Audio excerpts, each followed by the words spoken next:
नमस्कार दोस्तों, आज का यह वीडियो देश की दो शख्सियतों को सलाम करने के लिए है। वजह जानेंगे तो आप भी सलाम करेंगे। एक है सुप्रीम कोर्ट के चीफ जस्टिस DY चंद्रचूड़, पूरा नाम है धनंजय यशवंत चंद्रचूड़।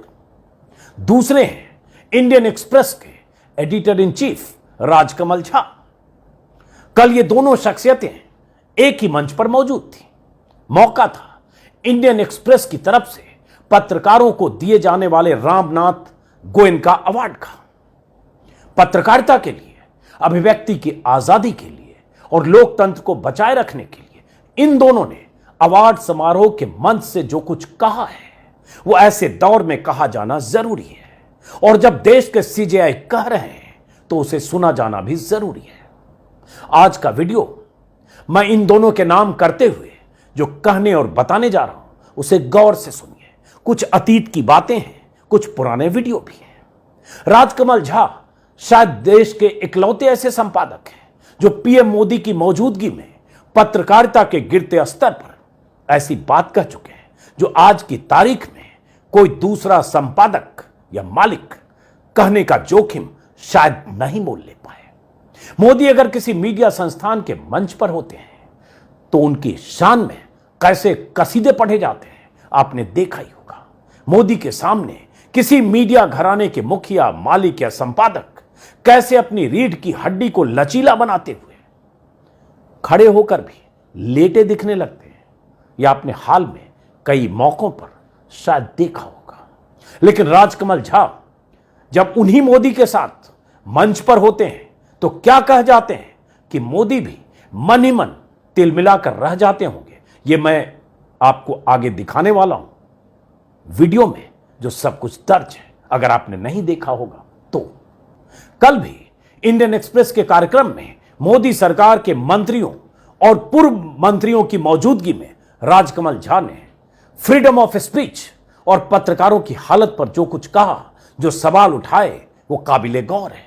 जब राजकमल झा मंच से बोल रहे थे तब विपक्षी दलों के नेता के साथ साथ पूरा हॉल तालियां बजा रहा था, और केंद्रीय मंत्री और बीजेपी नेताओं के चेहरों पर नाखुशी और असहजता साफ दिख रही थी।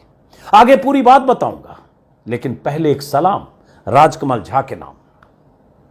इसी तरह से जस्टिस चंद्रचूड़ देश के ऐसे चीफ जस्टिस हैं जिनके फैसलों से, जिनकी बातों से, अदालत में जिनकी टिप्पणियों से एक उम्मीद जगती है। जब तमाम संवैधानिक संस्थाओं पर मोदी की सत्ता के सामने सरेंडर करने के आरोप लग रहे हैं, मीडिया पर तमाम तरह के दबाव में होने के आरोप लग रहे हैं, मोदी की सत्ता के सामने चाटुकार बनने के आरोप लग रहे हैं, तब जस्टिस चंद्रचूड़ फ्री प्रेस की वकालत करते हुए जो कहते हैं उससे रोशनी की किरण दिखती है। हाल के दिनों में उनके कुछ फैसले इस बात की तस्दीक करते हैं कि सुप्रीम कोर्ट से नाउम्मीद होने की अभी जरूरत नहीं है। 4 पूर्व मुख्य न्यायाधीशों के बाद जस्टिस चंद्रचूड़ ऐसे चीफ जस्टिस हैं जो अपने फैसलों की वजह से कई बार सरकार की आंखों की किरकिरी बनते साफ दिखने लगते हैं। ऐसे वक्त में जब सुप्रीम कोर्ट के पूर्व चीफ जस्टिस रिटायरमेंट के बाद अनुकंपा के आधार पर राज्यसभा की कुर्सी पाकर आलोचनाओं के शिकार हो चुके हैं, सरकार के मनमाफिक फैसले में शामिल कोई जज रिटायर होते ही राज्यपाल की कुर्सी पा चुका हो, तब जस्टिस चंद्रचूड़ अगर अपने फैसलों और अपनी टिप्पणियों की वजह से हिंदुत्ववादी ब्रिगेड के निशाने पर आकर बुरी तरह से ट्रोल होने लगते हैं, सत्ता पोषित IT सेल के गुर्गों की तरफ से उनके खिलाफ तमाम तरह के हैशटैग चलने लगते हैं, हजारों ट्वीट्स होने लगते हैं, तब जस्टिस चंद्रचूड़ दूसरे कई जजों से अलग दिखने लगते हैं। तो तमाम तरह की नाउम्मीदियों के बीच इस दौर में इन्हें भी सलाम तो बनता ही है। सलाम करने की वजह आगे बताऊंगा थोड़े विस्तार से, लेकिन अब आते हैं बुधवार की शाम इंडियन एक्सप्रेस के संस्थापक रामनाथ गोयनका के नाम पर बेहतरीन काम करने वाले पत्रकारों को मिलने वाले अवार्ड में जो कुछ हुआ उस पर। फिर आपको आगे दिखाऊंगा वो वीडियो जिसमें PM मोदी की मौजूदगी में राजकमल झा ने एक मुख्यमंत्री और एक रिपोर्टर के रिश्तों की कहानी सुनाते हुए कुछ ऐसी बात कह दी थी कि PM मोदी असहज या थोड़े उखड़े हुए से दिखे थे। या उन्हें अच्छा नहीं लगा था। पहले आप कल के उस वीडियो का हिस्सा देखिए जो ट्विटर पर लगातार वायरल हो रहा है। राजकमल झा इंडियन एक्सप्रेस के एडिटर इन चीफ की बात पर तालियां बजाते विपक्षी सांसद और नेता आपको इस वीडियो में दिखेंगे और खींचे हुए बीजेपी के मंत्री और पूर्व मंत्री दिखेंगे। आप गौर से देखिए। We have had the privilege of the presence of the Honorable Chief Justice, and there is absolutely nothing in sealed cover.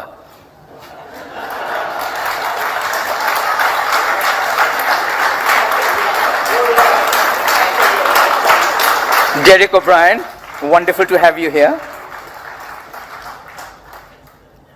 Thank you. This is a vote of thanks, but in the times we live in, I want to say that there'll be no vote. There'll be just thanks here. First and foremost, thank you, Chief Justice Chandrachud. Your vision for a free media and your notes of caution affirm our faith that the Supreme Court will remain, to borrow a metaphor you used in your recent speech, the North Star. The court has kept pushing back at the state to expand our freedoms. That's why when the lights dim, when a reporter is arrested under a law meant for terrorists, when another is arrested for asking a question, when a university teacher is picked up for sharing a cartoon, a college student for a speech, a film star for a comment, or when a rejoinder to a story comes in the form of a police FIR, we turn to the North Star for its guiding light.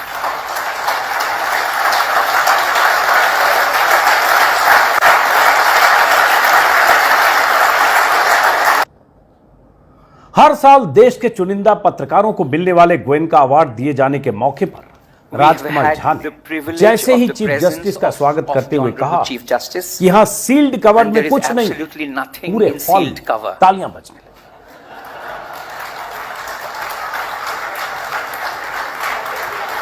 विपक्षी दलों से जुड़े Manish Tiwari, Sanjay Singh, Derek O'Brien जोरदार ठहाके लगाते हुए तालियां बजाते हुए आपको दिख रहे होंगे।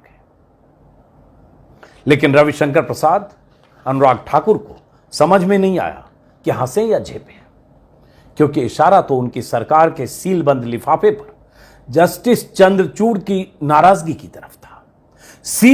सील्ड कवर का जिक्र क्यों किया गया राजकमल झा की तरफ से, यह आप शायद समझ चुके होंगे। अभी 2-3 दिन पहले ही चीफ जस्टिस चंद्रचूड़ ने वन रैंक वन पेंशन भुगतान मामले की सुनवाई के दौरान केंद्र सरकार की तरफ से सील कवर में सौंपे गए दस्तावेज लेने से इनकार कर दिया था। सीजेआई ने कहा था कि मैं व्यक्तिगत तौर पर सील कवर के खिलाफ हूं, सीलबंद लिफाफे में जो सरकार की तरफ से जानकारियां दी जाती है उसके खिलाफ। अदालत में पारदर्शिता होनी चाहिए।